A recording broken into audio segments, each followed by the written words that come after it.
अस्सलाम जी माड़ी संगी और साथियों दोस्तों बाबा खैर करे बिल्कुल जनाब लाला फारूक की फिर तुसानी खिदमत हाज़र है और सारे भैन भराओं की सलाम देना। दोस्तों बेशुमार दोस्त है जेडे बैरूने मुल्कों आए ने यानी कि इस यूके चाहे वो पाकिस्तान हो चाहे वो किसी होर कंट्री ने हो।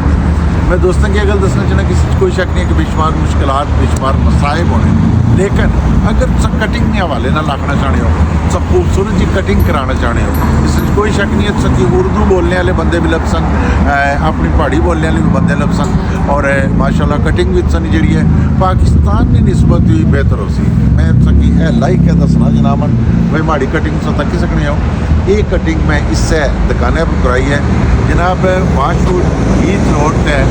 ये कटिंग वाली दुकान है चूँकि मैं इस वक्त बाहर खलते हैं ज़ाहिर है शोर शराबा भी है गड्डियाँ ना, लेकिन इस कटिंग वाली दुकान तो तुसा एक बार ज़रूर आओ और यकीनन तुसा अपने घर जैसा माहौल पासो।